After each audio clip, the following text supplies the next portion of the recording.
Bonjour, on va parler de la colère. Alors, l'organe qui est lié à la colère, c'est le foie. Dans la médecine chinoise, en médecine ayurvédique, en médecine, voilà, dans beaucoup de médecines, vieille médecine, c'est lié au foie.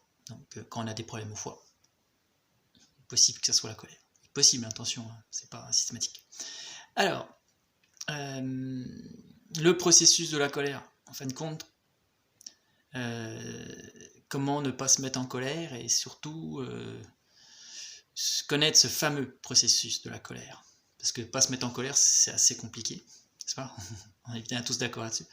Mais connaître le processus de la colère, ça va en calmer un paquet. Je m'explique.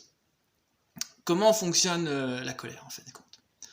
Alors, on a une partie de notre cerveau qui est toute petite et qui crée des cellules. Alors, elles ont un nom scientifique, hein, vous pourrez vous renseigner, etc. Moi, je vais, encore une fois, vous retranscrire ça plus imagé. Donc, une petite partie du cerveau qui crée les molécules du bonheur. On va les appeler comme ça, d'accord? Alors, comme par hasard, c'est une toute petite partie du cerveau qui crée, c'est l'hippocampe, hein, ce qui crée les cellules du bonheur.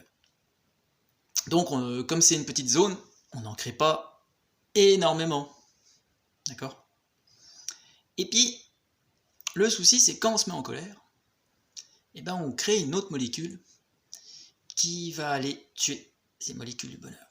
Donc déjà, on n'en crée pas des masses, et en plus, à chaque fois qu'on se met en colère, on crée une autre molécule qui va aller tuer ces jolies cellules. Donc ça peut être une explication, hein. On a tendance à dire qu'on va plus souvent, plus facilement vers le malheur que vers le bonheur, que quand le malheur est là, eh ben, on tombe au fond du trou, c'est facile d'y tomber, on y tombe très rapidement, mais c'est très long à en sortir. Ça peut expliquer tout ça, d'accord? Donc voilà, c'est déjà un facteur qui est énorme. Alors en plus, ce qu'il faut savoir, et ça vous l'avez tous remarqué, j'en suis persuadé, c'est qu'à chaque fois qu'on se met en colère, on part sur 5 heures. Je veux dire que pendant 5 heures, on est susceptible de se remettre en colère très rapidement. D'accord? Ça, c'est une partie du processus. Ça veut dire que quand on se met en colère, même si on a l'impression de redescendre très vite, pendant 5 heures, on est vulnérable, on est sujet à repartir en colère pour un rien. D'accord? Et ça, on l'a tous vécu. Par exemple, au boulot, on se prend la tête avec un collègue ou avec son patron ou avec voilà, on se prend la tête. Vous rentrez chez vous le soir, votre compagnon, votre compagne, vos enfants, vous faites une réflexion mais totalement anodine, quoi, de quelque chose qui ne vous ferait pas sortir de vos gonds un autre jour, et là, bing, vous repartez dans la colère. Et la plupart du temps, vous vous dites, mais putain, je suis parti mais, vite et pour un rien, quoi. Et ben, vous êtes dans le processus de la colère, ce qui veut dire que comme vous êtes pris le chou 5 heures avant, et ben, le moindre truc, bing. Et donc, la conclusion de tout ça, c'est-à-dire que, en fait, chaque fois qu'on se met en colère, chaque fois on détruit des cellules, des molécules du bonheur, des cellules du bonheur, d'accord?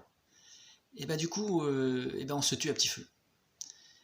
Et aussi, ça peut expliquer le fait qu'il y ait des gens qui soient totalement aigris. On voit souvent, on dit souvent, alors pour certaines personnes âgées entre autres, parce que du coup, comme c'est un processus qui est long à se détruire, enfin à détruire la personne, ça peut être obligatoirement des gens d'un certain âge, ou alors ils se mettent en colère très très tôt. Ça peut arriver aussi, mais voilà, c'est souvent on dit ça. On dit d'une vieille personne, d'une vieille dame, bon, alors celle-là, elle est aigrie, elle a rien de bon, elle critique tout le monde, elle engueule tout le monde, elle est mauvaise. Ben voilà, c'est à la force de se mettre en colère, et puis encore en colère, et encore, et encore, et encore. Donc plus moyen de créer la moindre cellule du bonheur. Donc elle est aigrie, elle est dans le malheur, et puis elle n'aime pas les gens, elle n'aime pas. Voilà. Donc voilà, savoir que chaque fois que vous vous mettez en colère, quelque part, vous vous tuez à petit feu. Donc quand on a bien compris ça, eh ben, on évite de s'y mettre. Franchement, voilà, je veux dire, le faites pas, quoi, ça sert à rien, quoi. Donc on parlera plus tard dans une autre vidéo de comment faire pour éviter de se mettre en colère. Ouais, ou alors on fait un petit truc tout de suite, allez go, je vous lâche une petite info comme ça tout de suite.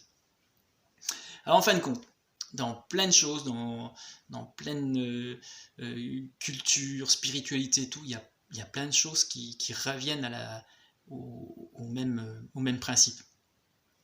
Je vous explique. On essaye de nous mettre en colère, d'accord ? On nous dit quelque chose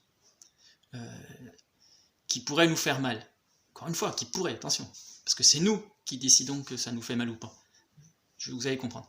On nous dit quelque chose. Il y a deux solutions, deux façons de réagir. La première, obligatoirement, c'est de dire waouh, c'est une agression, je me défends, donc je me mets en colère. Erreur, parce que du coup, on se détruit. D'accord ? Non, la réaction, c'est ah, cette personne-là me dit ça. Est-ce que c'est moi ? Est-ce que ce qu'on vient de me dire, c'est moi ? Est-ce que c'est ce que je représente ? Est-ce que c'est ce que je dégage ? Est-ce que... Enfin, vous êtes assez grand pour vous connaître, je pense, pour la plupart. Donc si c'est ce que vous savez être vrai, du coup, vous n'avez pas besoin de vous mettre en colère, c'est vrai. Vous allez travailler dessus. Donc la réponse est ouais, t'as pas tort. C'est un truc que je vais travailler. Et ça, c'est une force. Ça, c'est une force. Alors que nous, tous, notre première réaction, c'est une agression, bing, je me défends. Non, c'est pas une agression. C'est pas une agression. D'accord ? Deuxième solution, vous connaissez, et effectivement, c'est pas vous, ça vous concerne pas. Et ben, ça vous passe par-dessus la tête. D'accord ? Si c'est pas vous, c'est une réflexion qui ne vous concerne pas. La personne s'est trompée sur vous, ou vous dit ça simplement pour se soulager de sa propre colère, par exemple. D'accord ? Donc, si c'est pas vous, vous connaissez tout. Pourquoi vous mettre en colère ? Laissez faire. La personne, elle, si c'est réellement ce qu'elle veut vous mettre en colère, laissez-la avec sa colère, qu'elle se détruise elle-même, c'est son problème. On n'est pas d'accord ? C'est tout simple. Donc, je récapitule. Réflexion. C'est moi. Effectivement, c'est un de mes traits de caractère, etc. Il faut que je travaille. Pas besoin de me mettre en colère. Deuxième solution, c'est pas moi. Ben, pas besoin de me mettre en colère. Ça ne me concerne pas. Pourquoi je me mettrais en colère ? C'est pas moi. Donc, on laisse dire. Et voilà. Une chose toute simple. C'est vraiment tout simple. Et ça, vous l'avez avec Confucius. Vous avez ça avec les accords Toltec. Vous avez... voilà, je veux dire... il n'y a pas besoin de se mettre en colère. Et si vous mettez en colère, ben, quelque part, vous détruisez. Ça serait quand même ballot. Voilà. Donc, bon visionnage, et puis plus qu'à travailler là-dessus. Restez.